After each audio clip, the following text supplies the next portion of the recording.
2005 Corolla.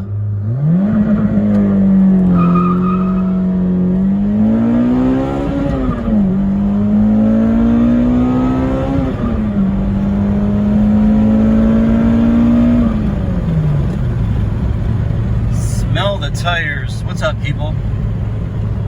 Make a few adjustments here. This is a quick review of my R9k tune for my 2005 Corolla XRS. I installed this a couple week to 2 weeks ago, and thought I'd share a few thoughts on it. So basically, real quick, a little bit about the tune, and I'll do a few more pulls. That was launch control. The R9k Reflash is one of several reflashes that's offered for the XRS products. That is the Vibe GT, the Matrix XRS, and the Corolla XRS. And what it does, it's a reflash that retunes the ECU. And typically the big attraction for this is lower lift point. So in this particular car, which is an 05 Corolla XRS, it lowers the lift from 6,800 RPMs to 6,200 RPMs. That can be taken lower depending on your modifications. It also raises the red line from 8,200 to 8,500. I'm not sure how high I got there when I did that launch, because I was not looking at the tachometer. I was trying to hold my camera and watch for traffic. But it does raise red line up to 8,500. And then it also makes some other changes in the, I don't know if it's timing or the mixtures of everything. I'm not sure what the tuner did, but if you look at the websites, you can see where it says they, increase power a little bit over the rev range, that sort of thing. That is the point of it. And then the particular tune I got, which is the R9k, also gives you launch control, which I just hopefully demonstrated well using my camera in that launch that I just did. And so you get lots of stuff there. I'll talk about my impressions with the Reflash, and do another pull here.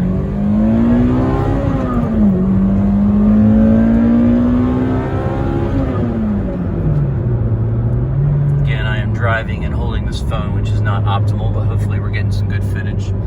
So yeah, I'm gonna say I'll talk real quick about the just my thoughts on the Reflash, and then a little bit about the different ones out there. I am really happy with what I've done here. This was $225, plus I had to ship the ECU out to R9k, which is Puerto Rico.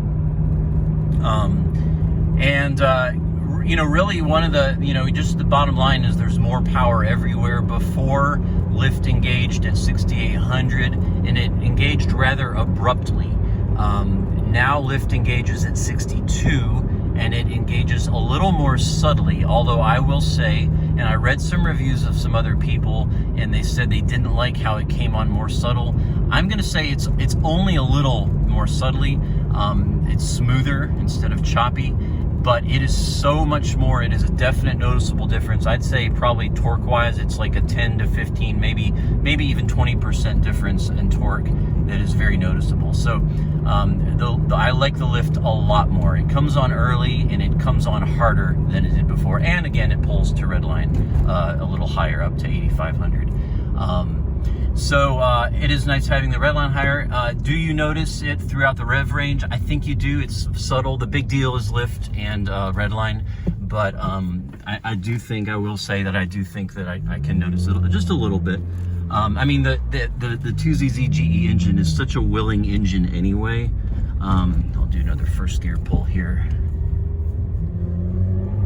All right, here we go.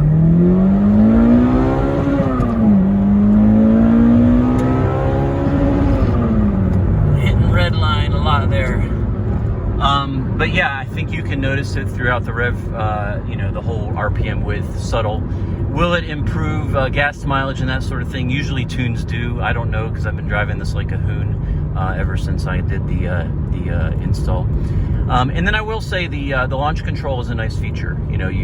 All you do is it's automatic. You just push clutch in. Car is stopped, first gear, hammer it, and the throttle holds at 6,000, which again I demonstrated. Not sure how well the camera picked that up at the beginning, but wanted to demonstrate that for you. And then it holds to 6, and then you can either dump the clutch quickly or let it out slowly. I let it out slowly there, still it, burn the tires a little bit. But, it's fun thing to have. Not going to do that every day, but fun feature to have. Install is super easy. It took me literally about 10 minutes. You just pull the glove box out, pull out the, which is, obviously here, pull the ECU, there's a couple tabs, and then you just migrate the mounting brackets over to the new one, put the new one in, and then you just have to redo your key immobilizer. It takes like 30 minutes to wait. Just you plug some pins in the OBD2 port. All that's, you can find that online. It's very, very easy to do. So I am really happy with this. Really, really, really happy. $225 plus it was $10 shipping. Well invested. Let me talk a little bit as we close. There's a lot of tuning options. I found 3 in particular. I found a fella, what was his name? He was in Hawaii. Nice guy. His name is slipping me, but he does tunes. I found these through YouTube, watching YouTube links, and then also checking out like Toyota Nation and Reddit, and found out about these different tuners. Roni, that's his name. Roni, R-O-N-I-E. So he's the dude in Hawaii. He only charges $100 for his reflash. I decided not to go with that, even though it was very inexpensive. And the reason for that was I just really wanted somewhere that had a website where there was just some accountability. And it's kind of hard to see with the sun, but we'll just do this. Real nice guy though, but in the end I just wanted to pay a little more and have something that, had more of a website where you could place an order and get tracking and have some accountability and that sort of thing. Plus I'd read some things that some of his tunes early on the kinks weren't quite worked out, but he was releasing them anyway.